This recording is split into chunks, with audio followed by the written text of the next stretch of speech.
नमस्कार दोस्तों, मैं हूं विजया। 20 जनवरी हो गई है और अब हम लोग को अपने जेड प्लांट पर काम करना शुरू कर देना चाहिए ताकि उसको अपनी ग्रोथ के लिए भरपूर समय मिल सके।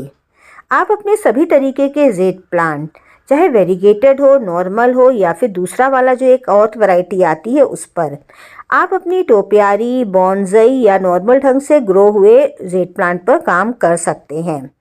आज जो है इसकी मैं रिपोर्टिंग भी आपके संग शेयर करूंगी कि अपने बॉन्जई टोपियारीज की मैं रिपोर्टिंग कैसे करती हूँ, उसका सॉइल मिक्स कैसे बनाते हैं, उसको दोबारा में शेप में लाने के लिए क्या क्या करना चाहिए। दोस्तों, यहाँ पर मैंने बहुत तरीके से अपने जेड प्लांट्स को ग्रो कर रखा है। जेड प्लांट की अच्छी ग्रोथ के लिए गोबर खाद ही पर्याप्त है। अगर आपके पास नहीं है तो आप कंपोस्ट भी यूज कर सकते हो। तो यहाँ पर मैंने अपनी गार्डन सॉइल ले रखा है। ये गार्डन सॉइल का 5% जो है मैंने राख यानी वुड ऐश ले रखा है और 5% ही नीम की खली लिया है। 30% मैंने गोबर खाद मिला रखा है। इन सभी को जो है अच्छी तरीके से मिक्स करेंगे।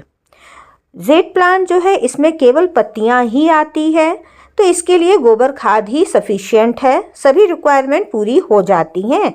और नीम की खली तो ये है कि कभी आगे फंगस वगैरह ना लगे, तो उसके लिए ठीक रहती है। वुड ऐश मिलाना कोई भी ज़रूरी नहीं है। तो यहाँ पर जो है मैंने अपने सभी जेड प्लांट निकाल करके रख लिए हैं। मेरे पास बहुत सारी जेड प्लांट के टोपियारीज और बॉन्जई थे, लेकिन पिछली बार बरसात इतनी ज़्यादा हुई और हम जो थे बाहर चले गए थे, तो वो जो थे ओवर वाटरिंग से काफ़ी कुछ ख़राब हो गए। लेकिन अब जो कुछ भी है उसको दोबारा से ठीक करेंगे और फिर से जो है टोपियारीज बॉन्जई बनाएंगे। तो यहाँ पर जो है सबसे पहले हम अपना पिकॉक वाली जो बॉन्जई नहीं टोपियारी है, इसकी रिपोर्टिंग कर रहे हैं। तो सिंपली देखिए, जब भी आपको रिपोर्टिंग करना हो तो आप 1-2 दिन पहले पानी डालना बंद कर दीजिएगा। तो गमला जो है बहुत आसानी से अलग हो जाता है मिट्टी से, और आप टैप टैप करोगे ना तो भी निकल जाता है। अगर आप पानी आनी डालते रहोगे और गीली मिट्टी में इसको अलग करोगे तो थोड़ी सी प्रॉब्लम हो जाती है। यहाँ पर जो है मैं कोशिश कर रही हूँ कि जितनी भी मिट्टी हो सके वो मैं अलग कर दें। इसलिए दोस्तों ये कर रहे हैं क्योंकि ये 2-3 साल से इसी मिट्टी में लगा हुआ है और इसके मिट्टी के जो पोषक तत्व हैं वो ख़त्म हो चुके हैं। लेकिन बिल्कुल जड़ के पास से देखिए हम मिट्टी नहीं हटाएंगे। किनारे किनारे की जितनी आसानी से निकल आती है उतना निकाल ले रहे हैं। ये इसका जो मेन रूट बॉल है वो देखिए आपस में उसमें मिट्टी लगी हुई है।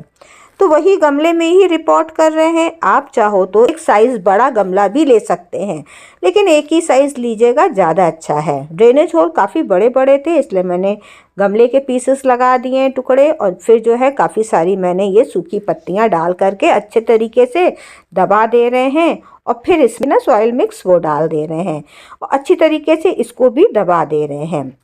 अब जो है जेड प्लांट हम इसको लगाएंगे तो थोड़ा सा पहले से ऊपर की तरफ करके लगाएंगे। मतलब कि जो इसका जो मैंने ये पिकॉक बनाने की कोशिश करी है, तो इसका जो पैर है वो थोड़ा और ऊपर निकल के आएगा और रूट्स भी थोड़ा सा और ज़्यादा एक्सपोज होंगी। किनारे किनारे से मिट्टी जो है अच्छी तरीके से दबा दबा करके भर दे रहे हैं।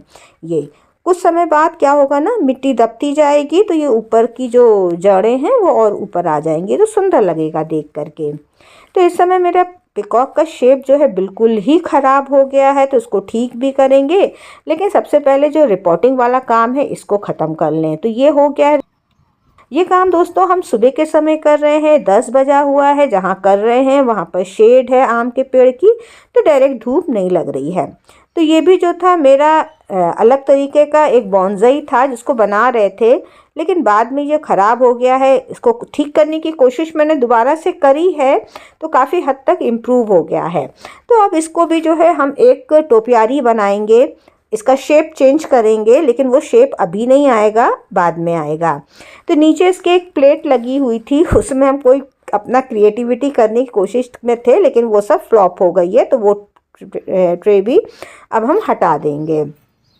तो सूखी पत्तियां इसलिए लगा दे रहे हैं दोस्तों क्योंकि एक तो थोड़ा सा नमी बनाए रखती है ये, और दूसरा ये है कि जब प्लांट को न्यूट्रिएंट की ज़रूरत पड़ती है और हम लोग नहीं ऊपर से डाल पाते हैं, तो ये सूखी पत्तियां देती रहती हैं।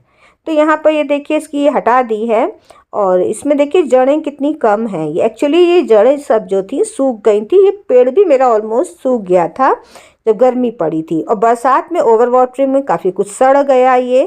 तो जो भी है इसको रिपोर्ट कर रहे हैं। यहाँ पर अगर आपने वायर वगैरह कोई लगा रखा है तो उसको भी हटा दीजिए या दोबारा से वायरिंग कर दीजिए। ये मौसम दोस्तों बहुत बेस्ट है। आप फरवरी तक ये सब काम बेफिक्र होकर करिए। ये मैं मार्च में भी कर सकते हैं, लेकिन ये है कि जितनी जल्दी ये कर दोगे उतना फ़ायदा आपको मिलेगा। प्लांट अपनी ग्रोथ तेज़ी से पकड़ेगा, तो आपको जो है प्रूनिंग पिंचिंग का भी टाइम मिलता रहेगा। मैंने जो है यहाँ पर रूट के पास ज़्यादा मिट्टी लगा दिया है ताकि ये फिर से इसकी जड़ें जो है वहाँ से ग्रो हों। इस तरीके के बॉन्साई रहते हैं तो कोशिश करिएगा कि पानी ऊपर से ना डाल करके नीचे जो है कोई ट्रे या टब में भर करके अपना बॉन्साई रख दें, तो इनको उसको जितना भी पानी लेना होगा वो एब्जॉर्व कर लेगा। ये दूसरा जो था मेरा एक और ये बॉन्साई है जो कि मैंने रॉक ओवर रूट्स वाला जो थीम चला है उस पर बनाया है। तो इसके पास से मैं मिट्टी नहीं हटाऊंगी। क्यों नहीं हटाऊंगी अभी आपको मालूम पड़ जाएगा। तो अच्छा, जब भी जेड प्लांट लगाएं तो देखिएगा ड्रेनेज सिस्टम बहुत अच्छा रहे, नहीं तो प्लांट खराब हो जाएगा। तो इस पर भी देखिए मैंने मिट्टी नहीं हटाई है और डायरेक्ट ही ऐसे रख दे रहे हैं। ये आगे जा कर के इसका बहुत ही सुंदर सा एक बॉन्साई बनेगा रॉक ओवर रूट्स। तो ये इसको जो है इसकी जो रॉक के ऊपर रूट्स हैं वो भी थोड़ी सी ड्राई हो रही हैं, तो इसके लिए मैं ये जो कपड़ा लिया है ना इसको ऊपर से ढक देती हूँ।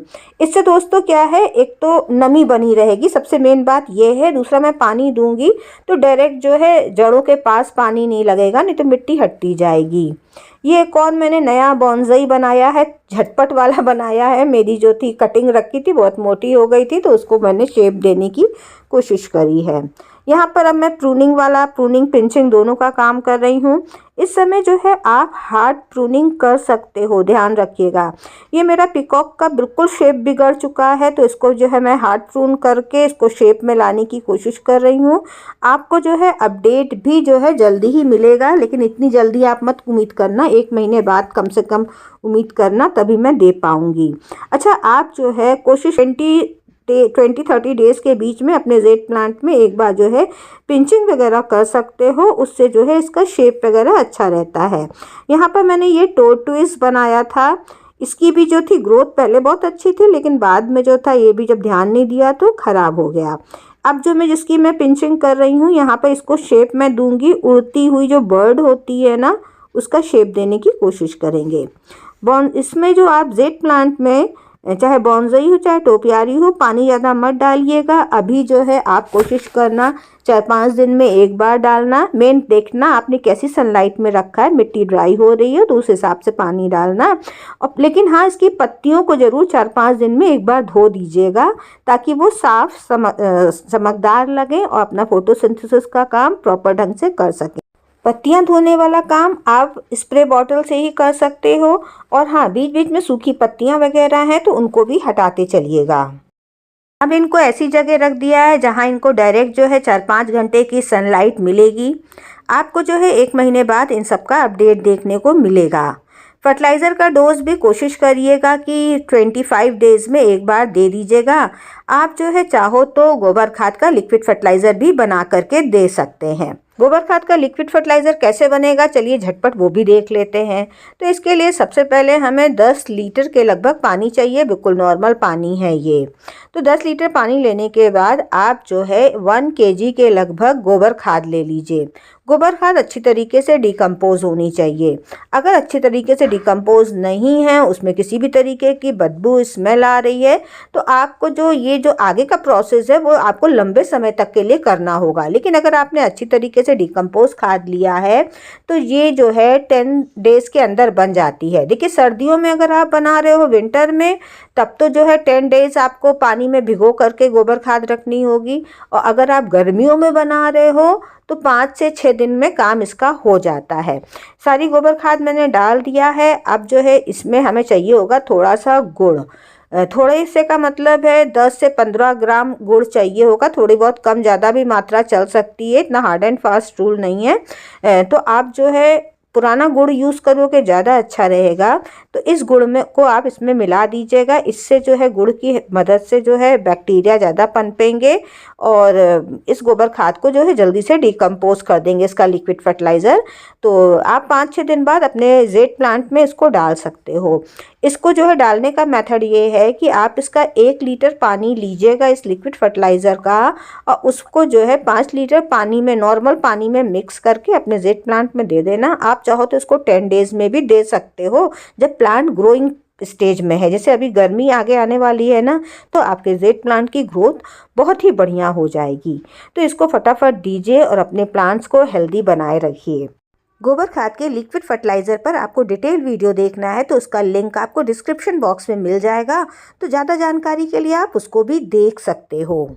फिर मिलते हैं किसी नए वीडियो के साथ, तब तक के लिए नमस्कार।